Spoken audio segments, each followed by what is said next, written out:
Bengaluru MP Tejaswi సూర్య parliament వేదికగా చేసిన వ్యాఖ్యలు ఇప్పుడు తెలంగాణ బీజేపీకి పెద్ద తలనొప్పిగా మారాయా?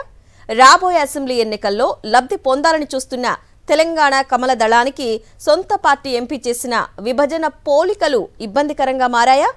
అసలు తేజస్వి సూర్య ఏమన్నారు? పాత బస్తీపై ఆయన చేసిన హైబ్రిడ్ వార్ కామెంట్స్ ఏంటి? తెలంగాణ సెంటిమెంట్ను ఆయన గాయపరిచారా? Watch the story. తెలంగాణ రాష్ట్రంలో పాగా వేయాలని చూస్తున్న బీజేపీకి ఇప్పుడు ఊహించని సవాల్ ఎదురైంది. డీలిమిటేషన్ చర్చ కాస్త సెంటిమెంట్ యుద్ధంగా మారేలా బీజేపీ ఎంపీ తేజస్వి సూర్య చేసిన వ్యాఖ్యలు తెలంగాణ బీజేపీలో చర్చనీయాంశంగా మారాయి. ఆయన తెలంగాణ అస్తిత్వాన్ని దేశ విభజనతో ముడిపెట్టడం వల్ల పార్టీకి తెలంగాణ వ్యతిరేకి అనే ముద్రపడే ప్రమాదం ఉందన్న ఆందోళన క్యాడర్లో కనిపిస్తోంది. 131 రాజ్యాంగ సవరణ బిల్లుపై లోక్సభలో జరిగిన చర్చ సందర్భంగా మాట్లాడిన తేజస్వి సూర్య పాత బస్తీలో జరుగుతున్న పాలిటిక్స్ ను హైబ్రిడ్ వార్గా అభివర్ణించారు. అక్కడ ఒక ప్రత్యేక ద్వీపం తయారవుతోందని, అది 1947 నాటి భారత పాక్ విభజన పరిస్థితులను గుర్తు చేస్తోందని బాంబు పేల్చారు. అంతటితో ఆగకుండా తెలంగాణ ఏపీ విభజన జరిగిన తీరును కూడా దేశ విభజన నాటి గందరగోళంతో పోల్చడం ఇప్పుడు అసలు వివాదానికి కారణమైంది. ఒక ప్రజాస్వామ్య ప్రక్రియ ద్వారా ఏర్పడిన రాష్ట్రాన్ని లక్షలాది మంది ప్రాణ బలిదానాలకు కారణమైన దేశ విభజనతో పోల్చడం ఏంటని తెలంగాణ వాదులు మండిపడుతున్నారు.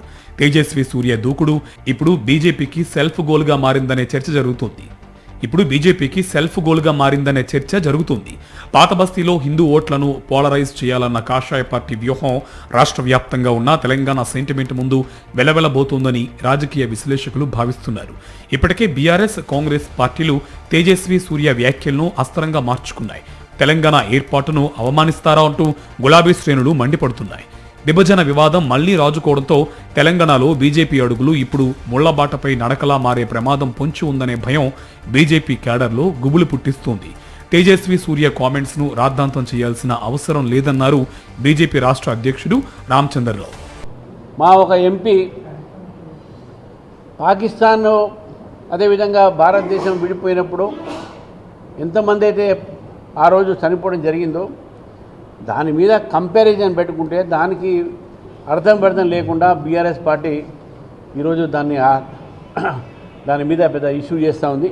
భారతీయ జనతా పార్టీ లేకుంటే తెలంగాణ వచ్చేదా?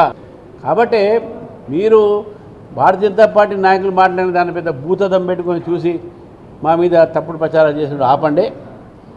వారు ఏదైతే నేపథ్యం చెప్పారో దాని మీద మనం మాట్లాడాలి. కానీ ఇవన్నీ కూడా దాన్ని పట్టుకొని ఇట్లా మాట్లాడిన అట్లా మాట్లాడిన అనేది చాలా తప్పు. పొలిటికల్ హీట్ పెంచాలని చూసిన బీజేపీ ఎంపీ తేజస్వి సూర్య వ్యాఖ్యలు ఇప్పుడు మొత్తం రాష్ట్ర బీజేపీకి సెగ తగిలేలా చేస్తున్నాయి. మరి ఈ సెంటిమెంట్ యుద్ధం నుంచి బీజేపీ ఎలా గట్టెక్కుతుంది? ఎంపీ వ్యాఖ్యలను పార్టీ అధిష్టానం వెనకేసుకొస్తుందా లేక సర్దుబాటు చేసుకుంటుందా అనేది తేలాలంటే మరికొంతకాలం వేచి చూడాలి.